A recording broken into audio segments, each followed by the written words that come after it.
దగ్గర 10 సంవత్సరాల పైన చేస్తున్న వారు చేతులెత్తండి. చాలా మంది 16, 20 మా పెళ్లి గాక ముందుకెళ్ళి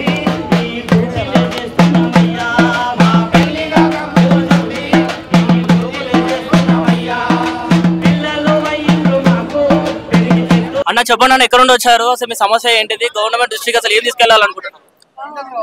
మాది నల్గొండ జిల్లా ఆర్టీసీలో పనిచేస్తున్నాం. మేము గత 16 సంవత్సరాలుగా ఈరోజు తెలంగాణ రాష్ట్రంలో ఉన్నటువంటి అన్ని ప్రభుత్వ శాఖల్లో ఉన్నటువంటి అవుట్ సోర్సింగ్ కార్మికుల ఆధ్వర్యం, జేఏసీ ఆధ్వర్యంలో ఈరోజు మా సమస్యలపై పోరాటం చేయడానికి మరి ఈ యొక్క ఇందిరా పార్క్ ధర్నా చౌక వద్దకి రావడం జరిగింది. ముఖ్యంగా మా సమస్యలు, మాకు ప్రభుత్వానికి మధ్య ఉన్నటువంటి ఈ కాంట్రాక్ట్ సిస్టమ్ ని, దళారీ వ్యవస్థని రద్దు చేయాలనేది ముఖ్య అంశం మాది. అలాగే మా యొక్క కార్మికులకు గత 15-20 సంవత్సరాల నుంచి ఈ యొక్క సంస్థల్ని నమ్ముకొని పనిచేస్తున్నటువంటి కార్మికులకు మరి ఇంతవరకు జాబ్ సెక్యూరిటీ అనేది లేదు, ఉద్యోగ భద్రత అనేది లేదు.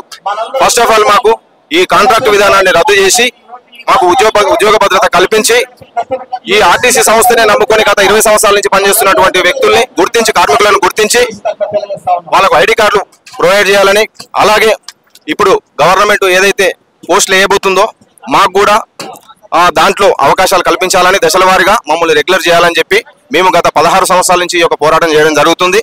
మరి ఈ యొక్క మేము ఏది కూడా మరి మేము ఎప్పుడు కూడా ప్రభుత్వానికి మేము వ్యతిరేకంగా వెళ్ళలేదు. ప్రభుత్వాన్ని మేము రిక్వెస్ట్ చేస్తూనే ఉన్నాం, కానీ ఏ రోజు కూడా ప్రభుత్వానికి వ్యతిరేకంగా వెళ్ళలేదు.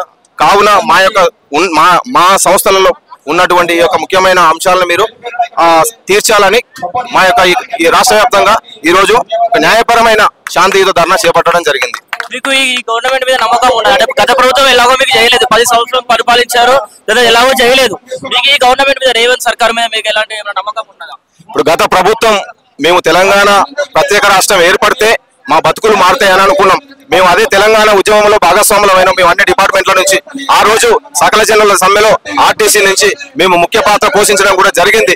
మరి మేము తెలంగాణ రాష్ట్రం వస్తే మా బతుకులు మారితే మాకు ఉద్యోగ భద్రత కలుగుద్ది, మాకు న్యాయం జరుగుతుందనే ఉద్దేశంతో మేము ఎన్ని సంవత్సరాలు కష్టపడ్డా కానీ ఆ రోజు ఉన్న ప్రభుత్వం, ఆ రోజు ఉన్నటువంటి సీఎం ముఖ్యమంత్రి కేసీఆర్ గారు కూడక మాటలు చెప్పిండు, మీకు న్యాయం చేస్తాను, మీ కార్మికులని అందరినీ పర్మనెంట్ చేస్తాను, ఈ అవుట్ సోర్సింగ్ వ్యవస్థ అనేది లేకుండా ఉన్న వాళ్ళందరినీ మేము పర్మనెంట్ చేస్తాము, మీకు ఉద్యోగ భద్రత ఉంటది, మీకు మంచి భవిష్యత్తును కల్పిస్తామని చెప్పి మాయమాటలు చెప్పి ఆ గత ప్రభుత్వం 10 ఏళ్ళు గడిచింది. కానీ ఇప్పుడున్న ప్రభుత్వం మా పైన ప్రేమతో ఉన్నట్టుగా మాకు కనిపిస్తుంది. ఎందుకంటే మా సమస్యల్ని గత 20-25 సంవత్సరాల నుంచి మా సమస్యల్ని మేము ప్రభుత్వాలకు వినియోగించుకుంటాము. మరి ఈ ప్రభుత్వం గుర్తిస్తుందనే మాకు ఒక ఆలోచన ఉన్నది, మా పైన ఇంతో ఆలోచన చేస్తుందనే నమ్మకం ఉన్నది. అందుకనే ఈ ప్రభుత్వానికి మేము ఎగనెస్ట్ గా పోకుండా శాంతియుతంగా ఏ డిపార్ట్మెంట్ లో ఎంతమంది పనిచేస్తున్నారు, వాళ్ళ సమస్యలు ఏంది, మరి అది ఈ ప్రభుత్వానికి శాంతియుతంగా ధర్నా చేసి ఈ మీడియా ద్వారా, పత్రిక ద్వారా తెలియజేయడానికి ఈ రోజు ఈ యొక్క కార్యక్రమాన్ని చేపట్టడం జరిగింది.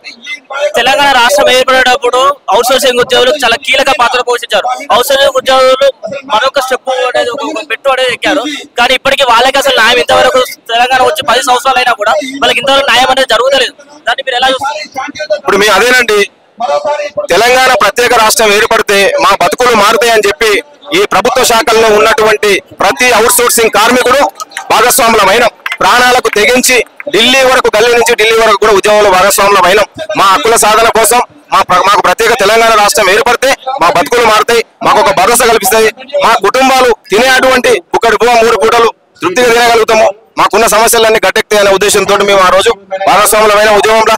కానీ ఆ ప్రభుత్వం ఎలాంటి పట్టింపులు చేయకుండా మమ్మల్ని నానా ఇబ్బందులు పెట్టి ఇక్కడి వరకు తీసుకొచ్చింది. అసలు ట్రేడ్ యూనియన్ అనేది లేకుండా ఆ యూనియన్ కి సంబంధించిన కమిటీ సభ్యులతోటి వాళ్ళతో సంతకాల సేకరణ చేసి ఎప్పుడు కూడా మేము ధర్నాలు చేపట్టము అని చెప్పి మా దగ్గర సంతకాల సేకరణ చేసి మరి ఈ యూనియన్లందరినీ కూడా బయటికి రాకుండా ఆ ధర్నా చౌక్ ఎత్తివేస్తున్నాము.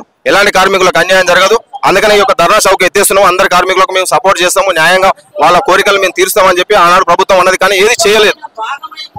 అందు గురించి ఈ ప్రభుత్వం మాకు సహకరిస్తుందనే ఉద్దేశంతో ఈ రోజు అన్ని శాఖల్లో పనిచేస్తున్నటువంటి కార్మికులందరం ఏకమై ఈ రోజు ఈ ప్రభుత్వానికి విన్నవించుకోవడానికి ఈ ధర్నా చౌక్ వద్దకు రావడం జరిగింది.